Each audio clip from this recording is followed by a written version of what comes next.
अखण्डमण्डलाकारं व्याप्तं येन चराचरं तत्पदं दर्शितं येन तस्मै श्रीगुरुवे नमः।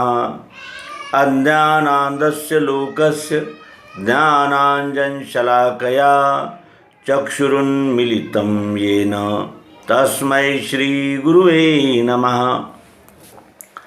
अध्यात्म विश्व विज्ञान यूट्यूब चैनल पर अपने सभी प्रेमी मित्र आचार्य गुरुजन और व्यूवर्स शेयरकर्ता तथा हमारे टीम के सभी सदस्य सभी का हार्दिक स्वागत है।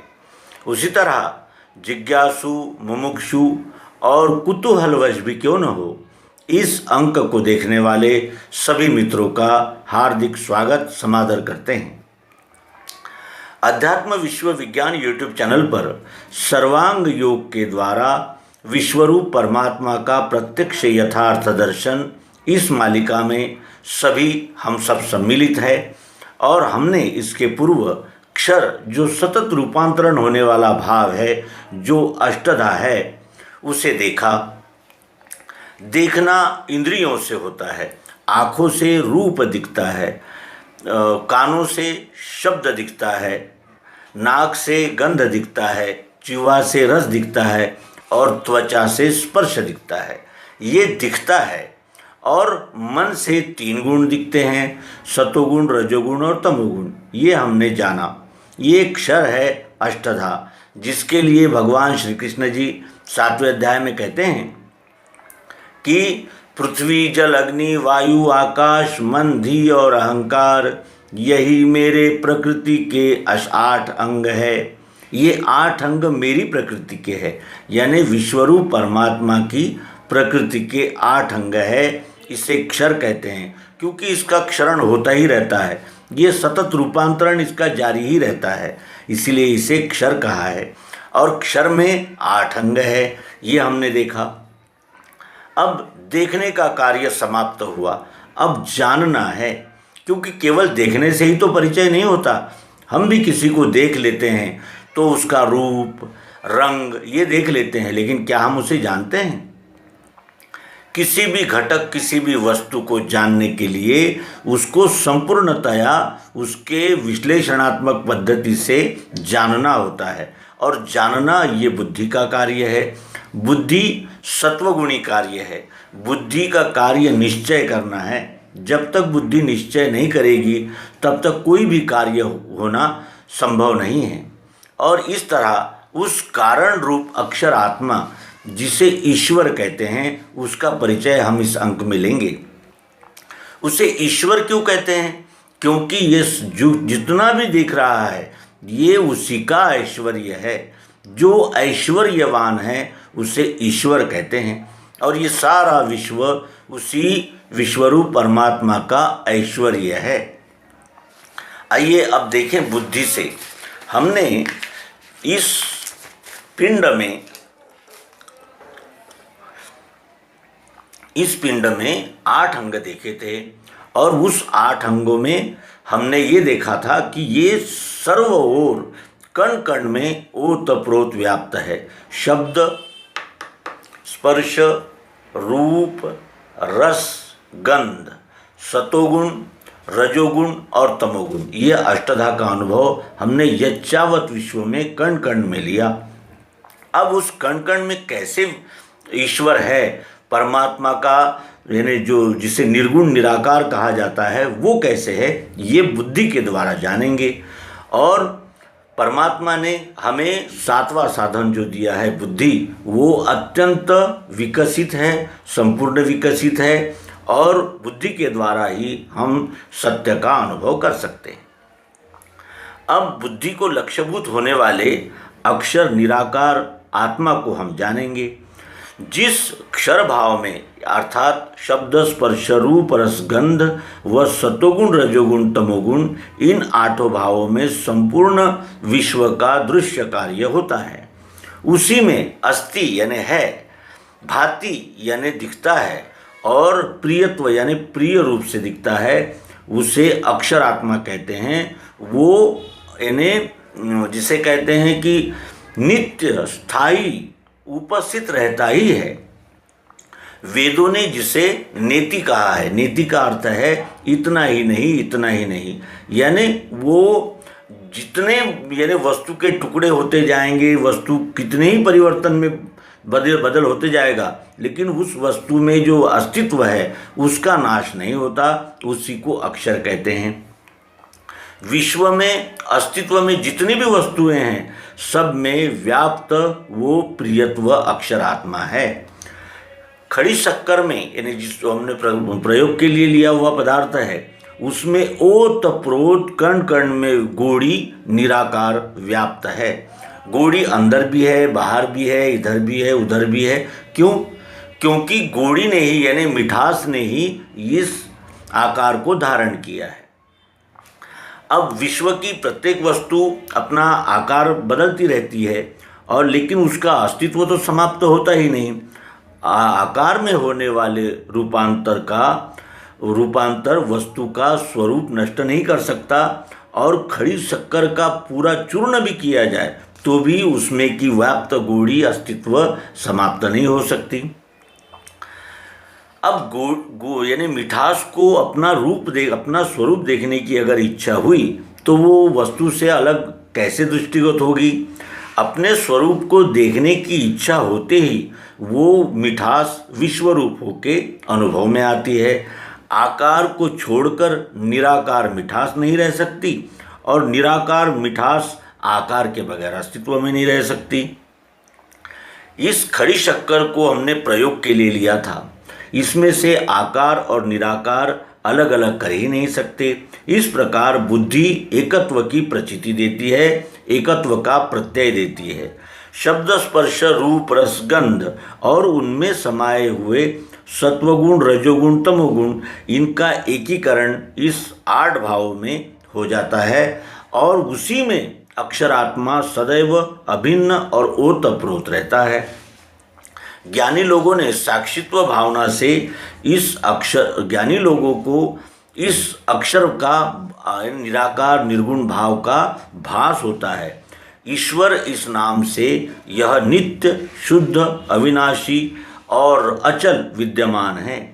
बुद्धि के बल से अक्षर आत्मा का अस्तित्व सिद्ध होता है। आँखों से देखने की इच्छा होगी तो प्रियत्व विश्वरूप होकर हमारे अनुभव में आएगा। इसी अक्षर को श्रुति ओम इस संज्ञा से स्मरण करती है। अब इसको हम विस्तार पूर्वक देखें। अब अक्षर आत्मा को जानने की सुरीति ये लखाते हैं, इसे लेना श्रद्धा से सात्विकी ही। अक्षर आत्मा को जानने की सुरीति हमें देखना है, लेना है, तो वो कैसे ली जाएगी? सात्विकी हृदय से। सात्विक हृदय किसे कहते हैं? यानी ये जो अंतःकरण है ये 3 प्रकार का होता है, सात्विक, राजस और तामस। सात्विक उसे कहते हैं जो स्थिर चित्त होता है, जो सत्य पर ही विश्वास रखता है और सत्य का अनुगमन अनुशीलन करने के लिए ही वो बुद्धि का उपयोग करता है, उसे सात्विक अंतःकरण कहते हैं।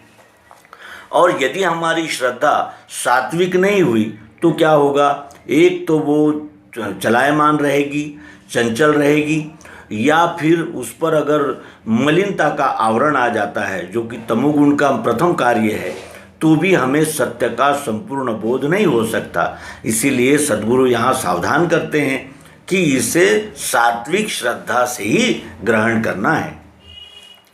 संपूर्ण विश्व की लीला क्षर में जिस हो रही, उसी में जो बैठी हैगी अस्ति भाति प्रियत्व से। संपूर्ण विश्व की लीला क्षर में हो रही है। क्यों? क्योंकि जो पदार्थ है उसका बाह्यांग कैसा है? शब्द स्पर्श रूप रस गंध और सतोगुण रजोगुण तमोगुण, ये गतिशील है। क्षर गतिशील है, सतत परिवर्तन होने वाला भाव क्षर कहलाता है। और इसे उसी में यानी इसी पदार्थ में अस्थि भांति प्रिय रूप से वो अक्षर आत्मा बैठा है। ये चश्मा दिख रहा है, ये दिख रहा है अस्तित्व है, दिख रहा है भातित्व है, और कैसा है? तो प्रिय रूप से दिख रहा है। ये यहाँ इस आकार में है दिख रहा है और प्रिय रूप से है। ऐसा विश्व में कोई घटक, कोई वस्तु नहीं है जो प्रिय न हो। प्रियता का नाम ही अक्षरात्मा है। और इस आकार ने, इस मिठास ने, इसमें जो उपस्थित मिठास है उसी ने ही तो ये आकार धारण किया है। इसमें जो देखने की मिठास है उसी ने तो ये आकार धारण किया है। यानी अस्तित्व ने ही प्रिय रूप से ये आकार धारण किए हैं जो अनेक अनेक प्रकार के हैं, और ये सब प्रिय है। हमें प्रिय न हो इसका अर्थ प्रिय नहीं है, ऐसा नहीं होता। हमें घास प्रिय नहीं है, लेकिन घास जानवरों को प्रिय है। हमें जो प्रिय नहीं है वो भी किसी को प्रिय है, और जो किसी को प्रिय, अन्य को प्रिय नहीं है, वो हमें प्रिय है। इस प्रकार वो प्रियत्व का नाश होता ही नहीं। वो अस्तित्व, मिठास, यानी जिसे कहते हैं उपयोगिता, चाहत, ज़रूरत रहती ही है। चाहत से ही वस्तु का निर्माण होता है। इसलिए वस्तु का मूल स्वरूप क्या है? चाहत। चाहत ने ही तो रूप धारण किया है। चाहत ने यहाँ ये रूप धारण किया, चाहत ने यहाँ ये रूप धारण किया, चाहत ने यहाँ ये रूप धारण किया। हर वस्तु में, हर रंग, रूप, आकार, शब्द, यानी आवाज़ की अनेक प्रकार की अनेक वस्तुओं में वो अक्षर आत्मा है ही है। और वो कैसा है? तो वो निराकार है। हमें हमारा मित्र प्रिय है। कितना प्रिय है, कैसे प्रिय है हम नहीं बता सकते, लेकिन वो प्रिय है। तो उसे निराकार इसीलिए कहा गया कि वो सर्वाकार में व्याप्त है और वो सर्व जगह है। निराकार है, निर्गुण है। निर्गुण का अर्थ यह है कि यहाँ इसमें खाने का गुण है तो यहाँ इसमें देखने का गुण है। निरे निरे गुणों में जो अक्षर आत्मा, जिसे अस्तित्व, भातित्व, प्रियत्व कहते हैं, वो मैंने ओतप्रोत व्याप्त रहता ही है। उसका नाश होता ही नहीं, चाहे कितने ही यानी बाह्यांग बदलते जाए। और वेदों के नीति का शेष कहा गया है। वेदों ने ये निष्कर्ष निकाला कि इतना ही नहीं, वेद थक गए। वेदों ने यानी 4 वेदों ने अनंत प्रकार से उस विश्व विराट का, उस अस्तित्व का वर्णन किया, लेकिन अंत में वेद क्या कहने लगे? नेति, यानी इतना ही नहीं, न इति, इतना ही नहीं। इसका अर्थ यह है कि वो संपूर्ण विश्व में व्याप्त है। उसको मर्यादित ढंग से वर्णन करना ही असंभव नहीं है। वो है ही है, दिखता है और प्रिय रूप से दिखता है। अब इस प्रिय रूप ने यह आकार धारण किया है। इस मिठास प्रिय रूप ने यदि अपना स्वरूप जानने की इच्छा की तो क्या देख सकती है? वो उस प्रियत्व को जब भी देखने की इच्छा होगी अपने आप को, तब भी उसे आकार में ही दिखेगा। आकार को छोड़कर निराकार नहीं रह सकता और निराकार को छोड़कर आकार नहीं रह सकता।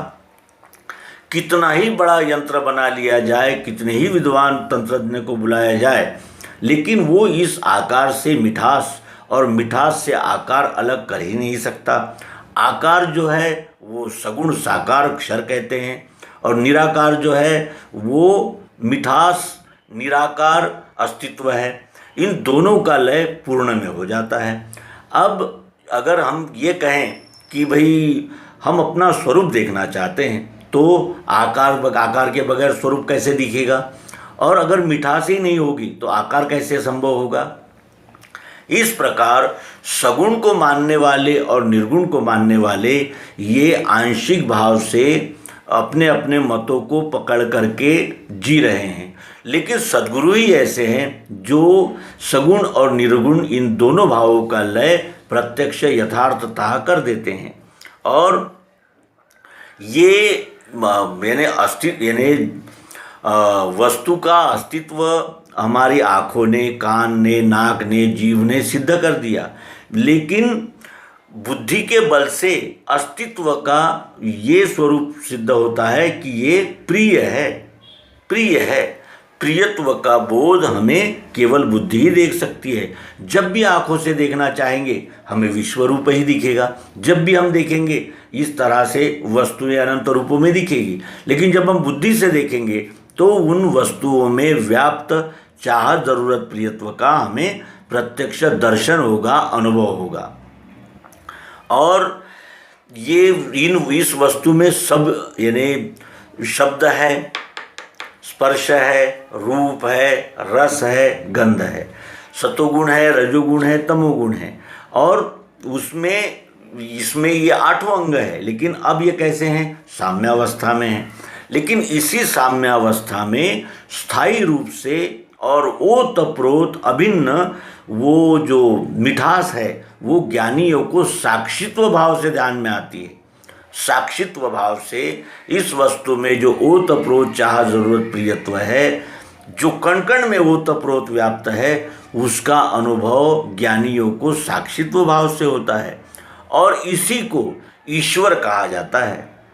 हमारे प्रिय मित्र श्री मनोज प्रसाद नालंदा बिहार से जो प्रश्न पूछा था कि ईश्वर कहाँ है, कैसे है और कैसे प्राप्त होता है, तो उसका उत्तर यही है कि ये जो चाह जरूरत प्रियत्व मिठास जो ओतप्रोत एक एक कण में उपस्थित है वही अक्षर है और अक्षर निर्गुण निराकार भाव को ही ईश्वर कहा जाता है। ये नित्य है, ये रहता ही है। जब अब ये इसका उदाहरण देखें, इसको हमने चूरा कर दिया तो भी है, पानी में डाल दिया तो है, नाली में डाल दिया तो है, और इसे चूरा करके हमने फूंक दिया तो भी बुद्धि जानती है कि है। अब आकार बदल गए, प्रकार बदल गए, लेकिन वस्तु का अस्तित्व है ही, ये बुद्धि जानती है। और इस प्रकार ये निर्गुण निराकार भाव अक्षर जिसे ईश्वर कहते हैं, नित्य है, शुद्ध है, अज है यानी अविनाशी है, स्थायी है, और कैसा है तो साक्षी भाव से है ही, वो साक्षी भाव से है। इसमें भी है तो इसमें भी है, तो इसमें भी है, इसमें है, सर्वत्र है, साक्षी भाव से है। और सब शक्ति किसमें है? अगर हमें खाने की मिठास नहीं चाहिए होती तो ये वस्तु अस्तित्व में ही नहीं आती। अगर हमें देखने की चाहत नहीं होती तो ये वस्तु अस्तित्व में नहीं आती। संपूर्ण शक्ति इसी अक्षर निराकार चाहत जरूरत प्रियत्व की है और यही ज्ञानियों का ध्येय है। ज्ञानी इसी अक्षरात्मा को देखना जानना चाहते हैं और इसीलिए श्रुतियों ने अपने सभी कर्मों का आरंभ ओम इस शब्द से किया है। ओम इसी अक्षर आत्मा का वाचक शब्द है और इसे हम हर मंत्र में सुनते हैं। ओम भूर्भुवस्वः तत्सवितुर्वरेण्यं भर्गो देवस्य धीमहि धियो यो नः प्रचोदयात्। ओम भगवते वासुदेवाय। हर मंत्र के आरंभ में इसी अक्षरात्मा का स्मरण किया जाता है। इस प्रकार हमने अक्षर अनुभव योग नामक सर्वांग योग के 6वें अध्याय को जाना समझा। सगुण साकार अष्टधा, निर्गुण निराकार चाह जरूरत प्रियत्व, इन दोनों का लय करने वाला पुरुषोत्तम भाव सद्गुरु लखाते हैं।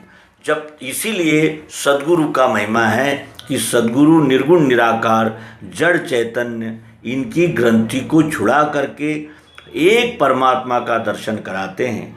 आज हम देखते हैं कि निर्गुण निराकार को मानने वाले सगुण साकार का निषेध करते हैं, सगुण साकार को मानने वाले निराकार चाह जरूरत प्रियत्व अस्तित्व को नहीं मानते। इस प्रकार ये वाद सद्गुरु निराकरण कर देते हैं। यही सद्गुरु का महिमा है और इसी पुरुषोत्तम पद नाम पद को हम आगामी अंक में जानेंगे। आप सभी से प्रार्थना है कि आप भी प्रयोग द्वारा इस अनुभव को ग्रहण करें और अब पुरुषोत्तम परमात्मा का परिचय, इन दोनों भावों का लय जिसमें होता है, उस नाम भाव का परिचय अगले अंक में करेंगे। धन्यवाद। नर्मदे।